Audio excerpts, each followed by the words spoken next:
Alors, moi, je me nomme Phonodite Mesui Anaïs. Je suis en licence 2 en droit, particulièrement Amadou Ampateba.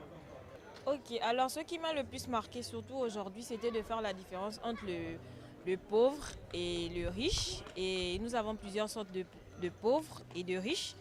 Et de faire la différence entre le passif et le actif. C'est quoi un passif? Un passif, c'est ce qui nous pousse à toujours dépenser. C'est quelque chose qui nous demande toujours la dépense.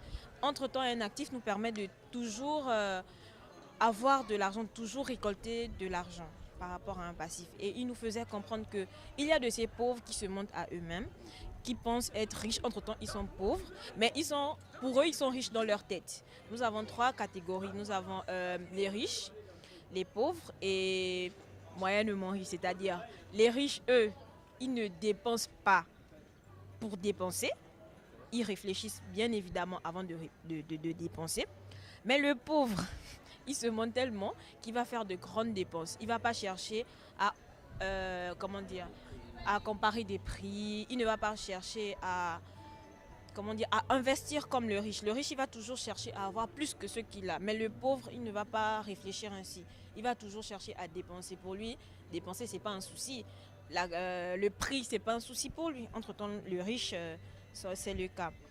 Pour les moyennement riches, ceux qui pensent être riches, ces gens, eux, ils ne sont pas actifs. Bon, ils pensent être actifs en faisant des dépenses passives, si je ne me trompe pas. Donc, alors là, eux, ils se trompent totalement, car ils travaillent pour vivre. Ils ne travaillent pas pour acquérir certains revenus. Eux, en fait, c'est j'ai une voiture, j'ai une maison, j'ai des enfants, j'ai mon salaire. Cela me suffit humblement. Je ne vais pas chercher plus. Pendant ce qu'on vit, mais j'ai eu à assister à une conférence qui m'a beaucoup touchée. Et c'est cette conférence qui m'a poussée à plus l'écouter. Et j'invite les gens à écouter ses prédications car il est très intéressant. En le regardant prêcher, l'apôtre utilise d'abord des termes terre à terre. Il prend des exemples de la vie quotidienne, ce que nous vivons tout le temps et ce que nous voyons et que nous ne prêtons pas attention. Et cela me touche humblement et ça me facilite en fait de comprendre certaines choses, surtout des choses que j'ai pas eu à comprendre hier, que lui il a pu m'expliquer aujourd'hui.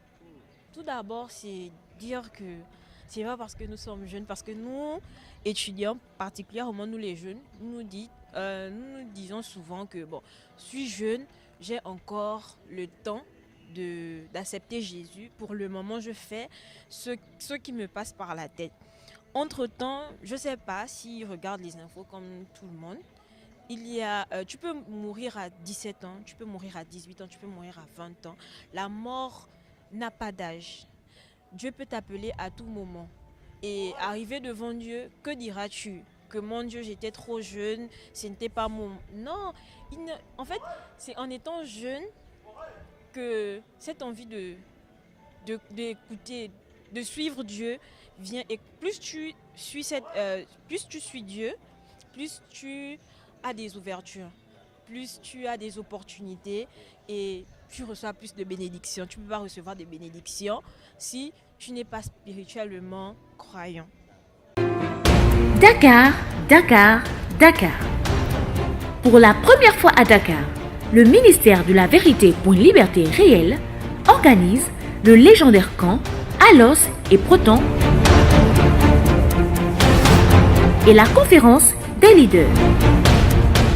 3 grands jours spéciaux avec l'un des conférenciers de renom de l'Afrique francophone, Georges-Olivier Bazabois. Mais la formation est un enseignement intentionnel avec des connaissances arrangées qui se suivent logiquement dans le but d'être appliquées pour des résultats visibles. C'est pourquoi si vous avez un bachelier, il connaît tout, mais il est formé en rien. Il connaît tout. Il n'a pas une connaissance active qu'il peut faire valoir dans une entreprise. Il n'a pas. Parce que les entreprises et les sociétés sont basées sur des chiffres d'affaires. Il leur faut une connaissance active, pratique, pouvant aboutir à des résultats manifestes et visibles. Alors ils n'ont pas besoin de toutes les théories que tu as qui ne peuvent rien faire de manière pratique.